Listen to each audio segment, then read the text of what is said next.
আপুনি যদি এই ভিডিওটোলৈ আহিছে তেন্তে আপুনি নিশ্চয় অসমীয়া সাহিত্য সম্পৰ্কীয় গুৰুত্বপূৰ্ণ তথ্য আৰু MCQsবোৰ বিচাৰি আছে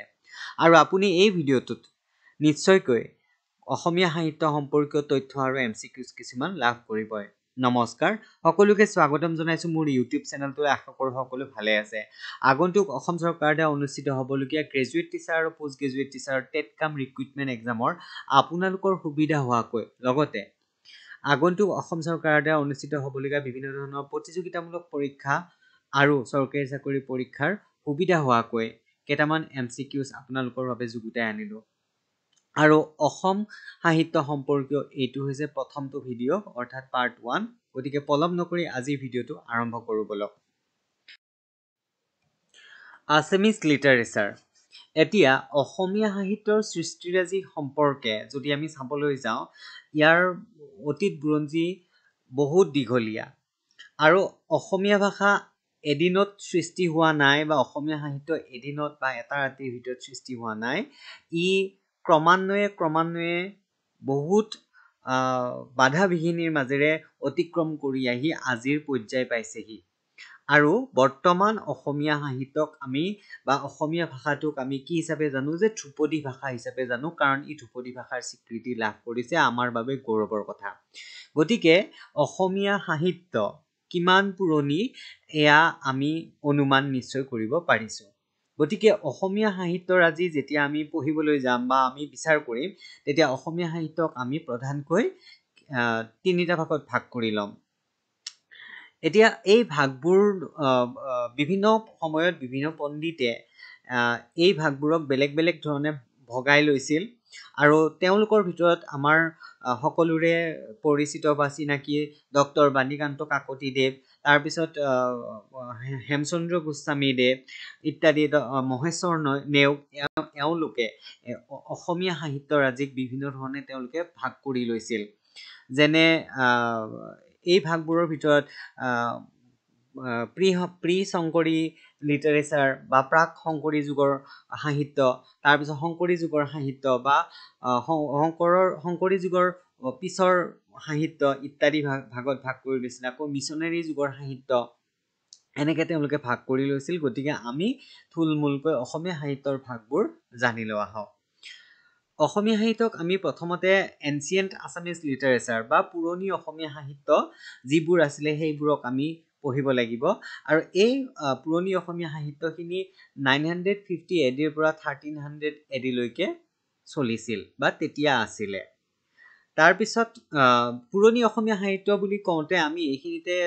বুজিব লাগিব যে প্ৰথম কিন্তু ৰিটেন লিটাৰেচাৰ আমি পোৱা নাছিলোঁ, লিখিত সাহিত্য পোৱা নাছিলোঁ। প্ৰথমতে মৌখিক সাহিত্যবোৰ চলিছিলে। এই সম্পৰ্কেও আমি আলোচনা কৰিম। তাৰপিছত মিডিয়েভেল আছামিজ লিটাৰেচাৰ, মধ্য অসমীয়া সাহিত্য, মধ্যযুগৰ বা মধ্য অসমীয়া সাহিত্য, ইয়াত এইখিনি আচলতে 1300 শতিকাৰ পৰা 1826লৈকে এই সাহিত্যখিনি পোৱা যায়। আৰু তাৰপিছত এই সাহিত্যখিনি যিখিনি মেডিয়েভেল আছামিজ লিটাৰেচাৰ আছিলে, এইখিনিক আমি তিনিটা যুগত ভাগ কৰি ল'ব পাৰোঁ। সেইকেইটা হৈছে প্ৰি শংকৰী ইৰা বা এজ, সেইখিনি 1300ৰ পৰা 490লৈকে। শংকৰী বৈষ্ণৱাইট লিটাৰেচাৰৰ এজ, সেইটো 1490ৰ পৰা 1700লৈকে। আৰু পোষ্ট শংকৰী এজ বা পোষ্ট শংকৰী লিটাৰেচাৰ, সেইখিনিক 1700ৰ পৰা 1826 ADলৈকে আমি ভাগ কৰি ল'ব পাৰোঁ। Next modern Assamese literature. এতিয়া আধুনিক অসমীয়া সাহিত্য যিখিনি বৰ্তমান আমি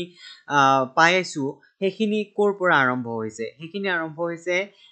মিছনেৰী পিৰিয়ড 1826ৰ পৰা 1870লৈকে। হেমচন্দ্ৰ বৰুৱা, গুণাভিৰাম বৰুৱাৰ ইৰা 1870ৰ পৰা 1890লৈকে। ৰোমান্টিক বেজবৰুৱাৰ ইৰা, সেইখিনি 1890ৰ পৰা 1940লৈকে। আৰু কাৰেণ্ট পিৰিয়ড, এইখিনিত আমি বৰ্তমান অসমীয়া সাহিত্য ৰাজি কিমান ওপৰলৈ গৈছে, অসমীয়া সাহিত্যৰ পুৰোধা যিবিলাক ব্যক্তি আছে, সেই ব্যক্তিসকলৰ গ্ৰন্থৰাজি, সেই ব্যক্তিসকলৰ কৰ্মৰাজি, জ্ঞানপীঠ বঁটা বিজয়ী আমাৰ যিসকল স্বনামধন্য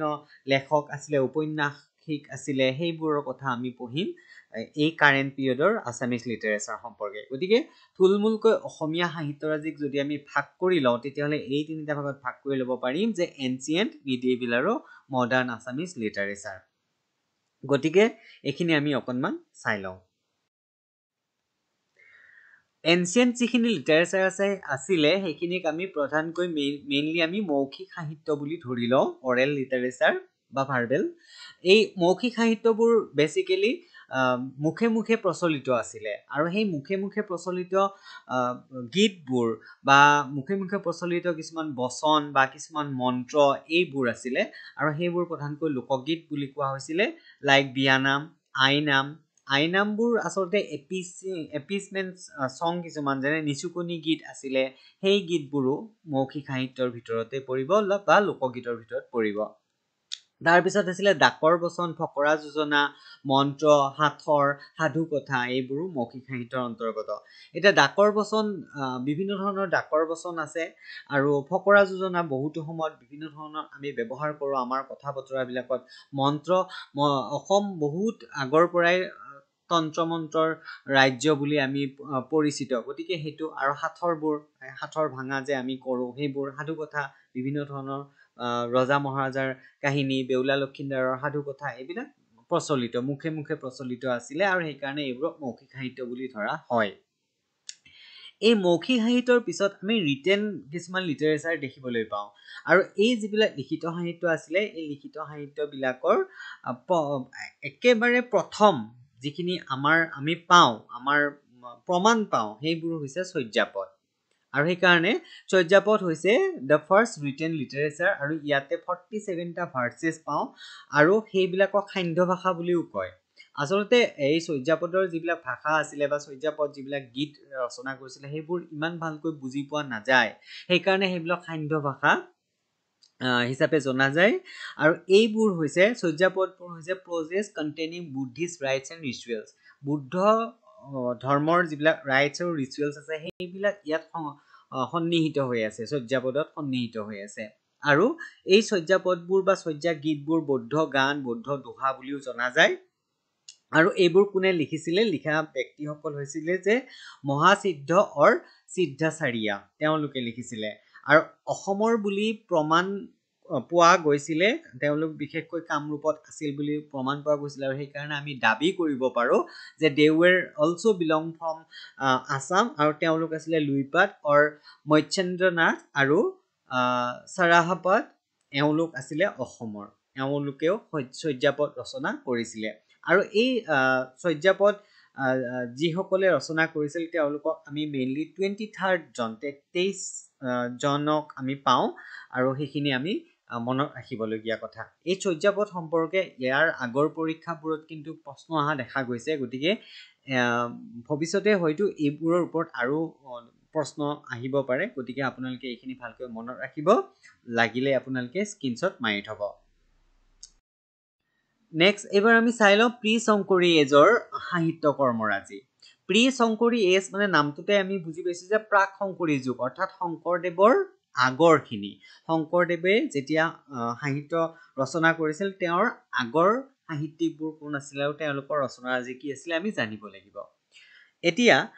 প্ৰি শংকৰী এৰাৰ যিখিনি আছিলে, সেই প্ৰি শংকৰী এৰাত মেইনলি আমি 5 গৰাকী সাহিত্যিকৰ বিষয়ে জানিব লাগিব। এই 5 গৰাকী সাহিত্যিকে বিভিন্ন সময়ত বিভিন্ন ৰজাৰ পেট্ৰনেজত তেওঁলোকে ৰজাৰ পৃষ্ঠপোষকতাত থাকি বা ৰজাৰ ৰাজসভাত কবি হিচাপে থাকি বা সাহিত্যিক হিচাপে থাকি তেওঁলোকৰ কৰ্মৰাজি চলাই গৈছিলে, আৰু সেইবোৰেই আমাৰ সাহিত্যক ভঁৰাল চহকী কৰি থৈ গৈছিলে। এতিয়া প্ৰথমে আমি চাওঁ হেম সৰস্বতী। হেম সৰস্বতীয়ে কাৰ পৃষ্ঠপোষকতা লাভ কৰিছিলে? কমতা কিং দুৰ্লভ নাৰায়ণৰ। মনত ৰাখিব, দুৰ্লভ নাৰায়ণৰ পেট্ৰনেজ লাভ কৰিছিল হেম সৰস্বতীয়ে। আৰু হেম সৰস্বতীয়ে দুখন বিখ্যাত গ্ৰন্থ ৰচনা কৰিছিল, এখন আছিলে প্ৰহ্লাদ চৰিত, আৰু তেওঁ সেইখন বামন পুৰাণ যিখন আছিলে সেইখনৰ পৰা তেওঁ ট্ৰেন্সলেট কৰি লিখিছিলে। তাত 100টা ভাৰ্চেছ আছে, মানে পদ আছে, আৰু তেওঁ লিখিছিলে হৰগৌৰীৰ সংবাদ। এই দুখন মনত ৰাখিব, প্ৰহ্লাদ চৰিত আৰু হৰগৌৰীৰ সংবাদ কোনে লিখিছিল? হেম সৰস্বতী। আৰু হেম সৰস্বতীয়ে কাৰ পৃষ্ঠপোষকতা লাভ কৰিছিল? দুৰ্লভ নাৰায়ণৰ। নেক্সট, দ্বিতীয় গৰাকী প্ৰি শংকৰী ইৰাৰ কবি হৈছে হৰিবৰ বিপ্ৰ। এই হৰিবৰ বিপ্ৰই কেইখনমান বিশেষ ধৰণৰ কাব্যগ্ৰন্থ লিখিছিল, যিখিনি বহুত ফেমাছ হয় আৰু যাৰ ওপৰত প্ৰশ্ন অহা দেখা গৈছে আগৰ পৰীক্ষাত। সেয়া হৈছে ব্ৰহ্মবাহনৰ যুদ্ধ, লৱকুশৰ যুদ্ধ, তাম্ৰধ্বজৰ যুদ্ধ তাৰমানে হৰিবৰ বিপ্ৰয় যিখিনি লিখিছিলে তেওঁ লিখাখিনি যুদ্ধৰ ওপৰতে লিখিছে এতিয়া বব্ৰুবাহনৰ যুদ্ধ বব্ৰুবাহন কোন আছিলে বব্ৰুবাহন আছিলে চিত্ৰাংগদা আৰু অৰ্জুনৰ পুত্ৰ অৰ্জুনে অশ্বমেধ যজ্ঞ কৰিছিলে অশ্বমেধ যজ্ঞ কৰিলে কি কৰে ঘোঁৰাটো এৰি দিয়ে আৰু যেতিয়া ঘোঁৰাটো এৰি দিছিল তেতিয়া বব্ৰুবাহনে অশ্বমেধ যজ্ঞত এৰি দিয়া ঘোঁৰাটো ধৰিছিলে আৰু এটা নিয়ম আছিলে যে যিগৰাকীয়ে সেই ঘোঁৰাটো ধৰিব তেওঁ যিয়ে অশ্বমেধ যজ্ঞ কৰিছিল তেওঁৰ লগত যুদ্ধ কৰিব লাগিব আৰু বব্ৰুবাহনক অৰ্জুনে চিনি পোৱা নাছিলে যে তেওঁৰেই পুত্ৰ বুলি আৰু তেওঁলোকৰ মাজতে যুদ্ধ হৈছিলে আৰু সেই কাহিনীটোকে হৰিবৰ বিপ্ৰয় লিখিছিলে বব্ৰুবাহনৰ যুদ্ধ নামৰ কাব্যিক গ্ৰন্থখনত নেক্সট লৱকুশৰ যুদ্ধ সিমিলাৰলি যিটো ৰামায়ণৰ কাহিনী আমি যিটো পাওঁ ৰাম আৰু লৱকুশৰ মাজৰ যিখন যুদ্ধ সেইখন ইয়াত কৰা হৈছিল আৰু তাম্ৰধ্বজৰ যুদ্ধও তেওঁ লিখিছিলে তাৰ পিছত কবিৰত্ন সৰস্বতী তৃতীয়গৰাকী কবি প্ৰিয়শংকৰী ইৰাৰ আৰু তেওঁ আছিলে কবিৰত্ন সৰস্বতী আৰু তেওঁ পৃষ্ঠপোষকতা লাভ কৰিছিল মহাৰাজ ইন্দ্ৰনাৰায়ণৰ ভালকৈ মনত ৰাখিব এইটো আৰু কবিৰত্ন সৰস্বতীয়ে এখন বিখ্যাত গ্ৰন্থ লিখিছিল সেইখন আছিলে জয়দ্ৰত বধ বধ কাব্য আমি পাওঁ বধ কাব্য এই জয়দ্ৰত বধ বোলা যিখন কাব্য আছিলে সেই কাব্যখন লিখিছিলে কবিৰত্ন সৰস্বতীয়ে ইয়াৰ পিছৰ গৰাকী কবি সেইগৰাকী হৈছে ৰুদ্ৰকণ্ডলী আৰু তেওঁ কাৰ পৃষ্ঠপোষকতা লাভ কৰিছিল তাম্ৰধ্বজৰ পৃষ্ঠপোষকতা লাভ কৰিছিল আৰু তেওঁ লিখিছিল সত্যকী প্ৰৱেশ বুলি এখন কাব্যগ্ৰন্থ তেওঁ ৰচনা কৰিছিল আচলতে এইখন মহাভাৰতৰ দ্ৰোণ পৰ্বৰ পৰা তেওঁ লিখিছিলে মহাভাৰতৰ দ্ৰোণ পৰ্বৰ পৰা সত্যকী প্ৰৱেশ বুলি যিখন কাব্যগ্ৰন্থ লিখিছিল সেইখন লিখিছিল ৰুদ্ৰকণ্ডলীয়ে কাৰ পৃষ্ঠপোষকতা লাভ কৰিছিল তেওঁ পৃষ্ঠপোষকতা লাভ কৰিছিল তাম্ৰধ্বজৰ খুব ভালকৈ মনত ৰাখিব এখিনিৰ ওপৰতো কিন্তু কুৱেশ্যন আহিব পাৰে নেক্সট আমি চাই লওঁ মাধৱ কন্দলী প্ৰাক শংকৰী যুগৰ পঞ্চম গৰাকী কবি সেই বা সাহিত্যিক সেইজন হৈছে মাধৱ কন্দলী তেখেতেও আৰু আমি কবিৰাজ কন্দলী বুলিও জানো বিখ্যাত আছিলে তেওঁ এইটো নামেৰেও কবিৰাজ কন্দলী আৰু তেখেতে পৃষ্ঠপোষকতা লাভ কৰিছিল কছাৰী ৰজা বা বৰাহী ৰজা মহামাণিক্যৰ ভালকৈ মনত ৰাখিব এইটো কুৱেশ্যন কিন্তু বহুত বাৰ অহা দেখা গৈছে আৰু অসমৰ চৰকাৰী পৰীক্ষাসমূহৰ তাৰমানে এইটো ফেভৰিট কুৱেশ্যন বুলি ক'লেও ভুল নহয় এইটো কুৱেশ্যন আহেই তাৰমানে মাধৱ কন্দলী কোনে পৃষ্ঠপোষকতা দিছিলে বৰাহী ৰজা মহামাণিক্যই দিছিলে এতিয়া আৰু প্ৰাক শংকৰী যুগৰ শ্ৰেষ্ঠ কবি বুলি কোৱা হৈছে কাক মাধৱ কন্দলী তেখেতক শ্ৰীমন্ত শংকৰদেৱে অপ্ৰমাদী কবি বুলি কৈছিলে অপ্ৰমাদী কবি বুলি কিয় কৈছিলে কাৰণ তেওঁ নিখুঁত আছিলে তেওঁ যিবিলাক সাহিত্য ৰচনা কৰিছিল তাত কোনো ধৰণৰ ভুল নাছিল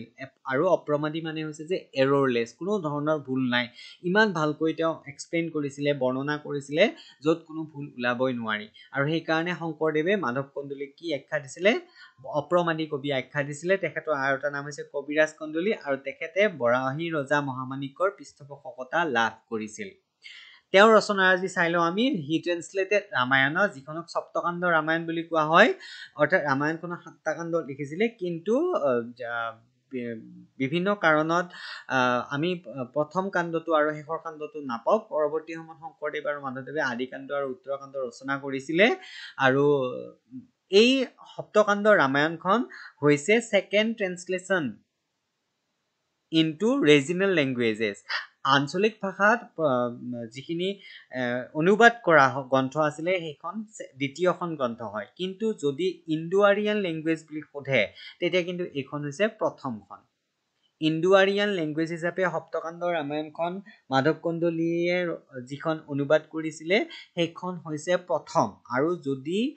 কুৱেশ্যনটো ৰিজনেল লেংগুৱেজ বুলি আহে কাৰণ ভাৰতবৰ্ষৰ আৰু অন্যান্য যিবিলাক লেংগুৱেজ আছিলে বেংগলী মাৰাঠী এইবিলাক লেংগুৱেজ আছিলে তেনেকুৱা লেংগুৱেজৰ ভিতৰত হ'লে ছেকেণ্ড ট্ৰেন্সলেটেড বুক হৈছে সপ্তকাণ্ড ৰামায়ণ কোনে কৰিছিলে মাধৱ কন্দলীয়ে তেখেতৰ আৰু এখন বিখ্যাত পয়েম আছিলে সেইটো হৈছে দেৱজিৎ আৰু এইটো একচুৱেলি বিষ্ণুক শ্ৰেষ্ঠ বুলি তেওঁ প্ৰতিপন্ন কৰি পেলাই এইখন লিখিছিলে দেৱজিৎ ভালকৈ মনত ৰাখিব এইখিনি ইয়াৰ ওপৰত কুৱেশ্যন আহিবই গতিকে পৰৱৰ্তী সময়ত আমি চাই লওঁ এতিয়া আমি মেইনলি পাঁচালী সাহিত্যৰ বিষয়ে জানিব লাগিব মানে কি কয়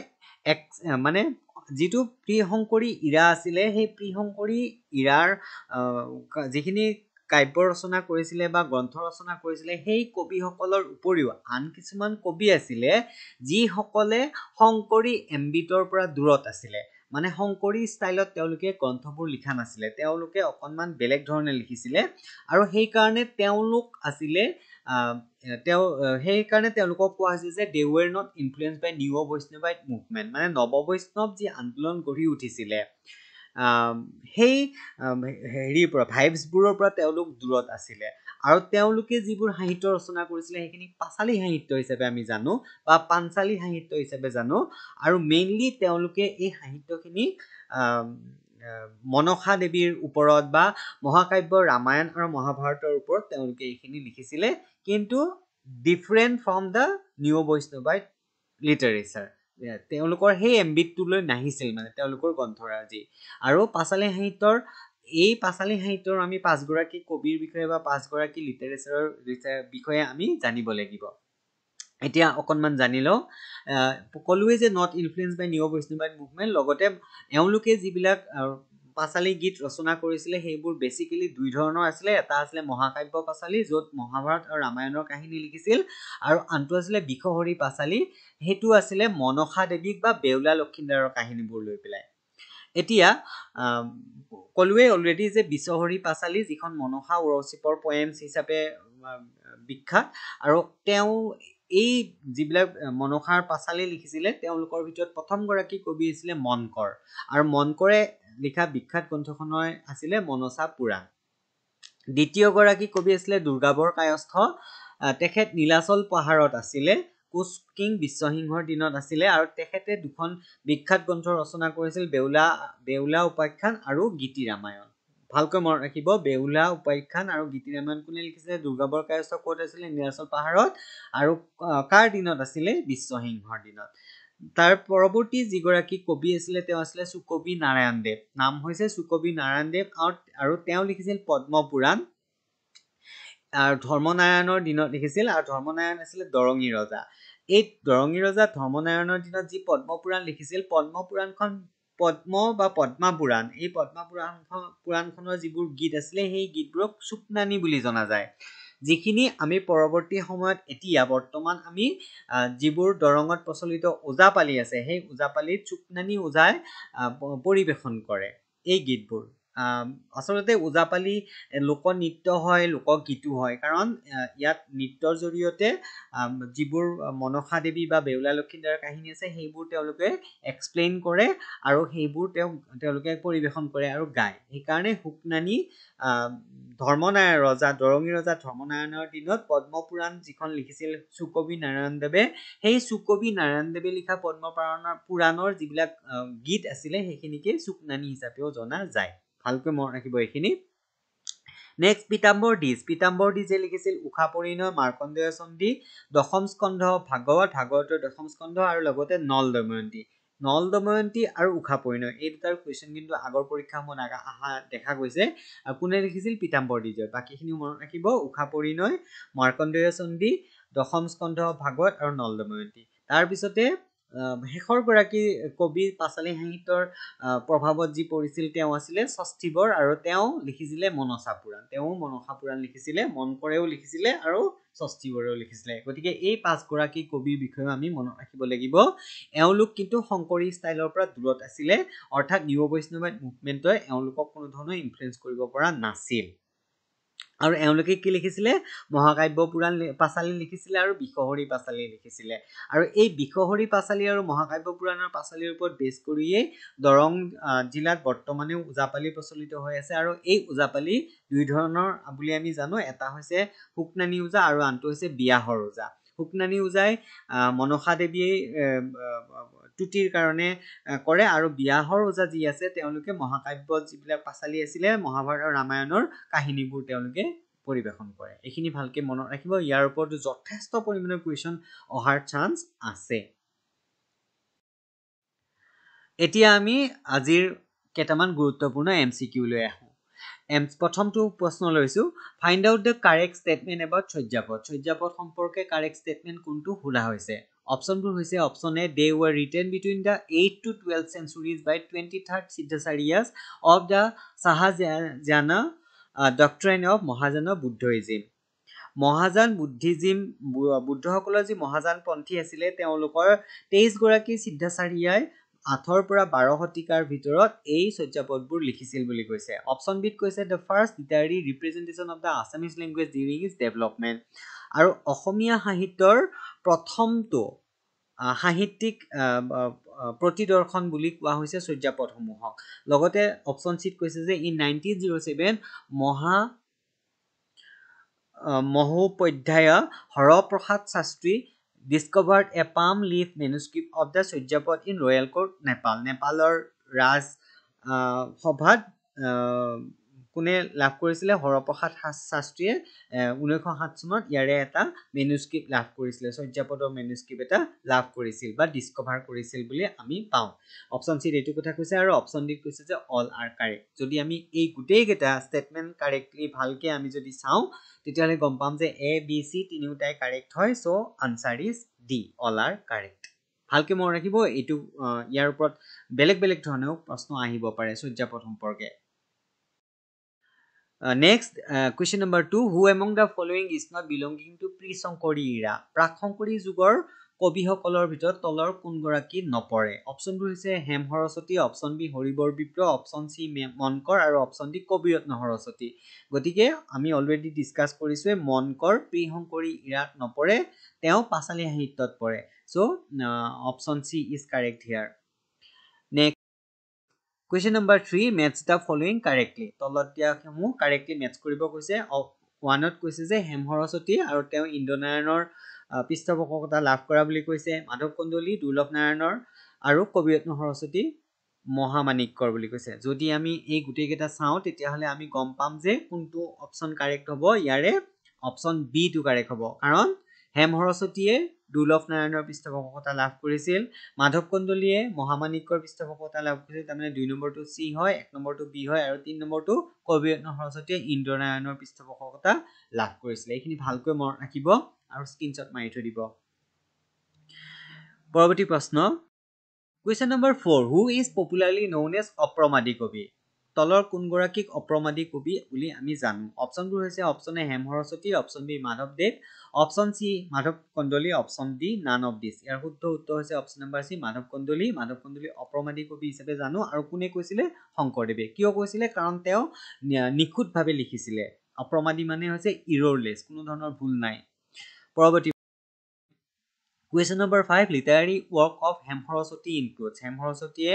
লিখা সাহিত্যৰ কৰ্মৰাজিৰ হৈছিলে অপচনবোৰ হৈছে option A Prahlad Charitra option B Haragauri Sambad option C both A and B আৰু option D none of this গতিকে ইয়াৰ শুদ্ধ উত্তৰ হ'ব both A and B Prahlad Charitra আৰু হৰগৌৰী সম্বাদ দুটাই হয় পৰৱৰ্তী Question number 6 the popular works of Pitambor Dis include Pitambor Disৰ popular work literary work যিখিনি আছিল সেইখিনি কোনখিনি হয় অপচনবোৰ হৈছে উষা পৰিণয় বি নল দময়ন্তী সি মাৰ্কণ্ডেয় চণ্ডী আৰু D all of the above গতিকে ইয়াৰ গোটেই কেইটাই শুদ্ধ হয় so correct answer is option number D Next question number 7 who wrote Saptakanda Ramayan Saptakanda Ramayanখন কোনে লিখিছিলে অপচনবোৰ হৈছে মাধৱদেৱ option B Srimanta Sankardev option C Madhav Kandali option D none of this গতিকে ইয়াৰ শুদ্ধ উত্তৰ হ'ব আমি সকলোৱে জানো definitely option C Madhav Kandali তেওঁ সপ্তকাণ্ড ৰামায়ণ ৰচনা কৰিছিল Question number 8 who wrote বব্ৰুবাহনৰ যুদ্ধ বব্ৰুবাহনৰ যুদ্ধ নামৰ কাব্যগ্ৰন্থখন কোনে লিখিছিল অপচনবোৰ হৈছে option A Hema Saraswati option B Haribar Bipra option C Madhav Kandali option D none of this গতিকে ইয়াৰ শুদ্ধ উত্তৰ হ'ব অপচন নম্বৰ বি হৰিবৰ বিপ্ৰই বব্ৰুবাহনৰ যুদ্ধখন লিখিছিলে পৰৱৰ্তী Question number 9 who among the following poet was a literature of পাঁচালী সাহিত্যৰ কোন গৰাকী কবি হয় বুলি সুধিছে তলত দিয়াবোৰৰ অপচনবোৰ হৈছে এ দুৰ্গাবৰ কায়স্থ বি সুকবি নাৰায়ণ দেৱ সি পিতাম্বৰ দ্বিজ আৰু D all of the above গতিকে ওপৰৰ গোটেই কেইটাই হয় so answer is D all of the above আজিৰ ভিডিঅ'ৰ শেষৰটো প্ৰশ্নলৈ যোৱাৰ আগে আগে আপোনালোকক পুনৰবাৰ অনুৰোধ জনাইছো যদি মোৰ চেনেলটোলৈ প্ৰথমবাৰৰ কাৰণে আহিছে তেনেহলে চেনেলটো সাবস্ক্ৰাইব কৰি ল'ব আৰু লগতে নিজৰ বন্ধু বান্ধৱীৰ সৈতেও ভিডিঅ'বোৰ শ্বেয়াৰ কৰিব আৰু লাইক কমেন্ট আৰু উপযুক্ত দিহা পৰামৰ্শ দিবলৈ নাপাহৰিব আৰু আজিৰ অন্তিমটো প্ৰশ্ন হৈছে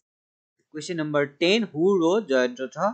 বধ কোনে লিখিছিলে জয়দ্ৰত বধখন অপচনবোৰ হৈছে এ কবিৰত্ন সৰস্বতী বি হৰিবৰ বিপ্ৰ চি পীতাম্বৰ দ্বিজ আৰু ডি সুকবি নাৰায়ণ দেৱ ইয়াৰ শুদ্ধ উত্তৰ হ'ব অপচন নম্বৰ এ কবিৰত্ন সৰস্বতী তেখেতে জয়দ্ৰত বধখন ৰচনা কৰিছিলে গতিকে একেটাই আছিলে আজিৰ ভিডিঅ'টোৰ ইম্পৰ্টেণ্ট কুৱেশ্যনছ আৰু অসমীয়া সাহিত্যৰ গুৰুত্বপূৰ্ণ তথ্য আশা কৰোঁ ভিডিঅ'টো চাই ভাল পালে পৰৱৰ্তী ভিডিঅ'ত আপোনালোকক পুনৰ লগ পাম ধন্যবাদ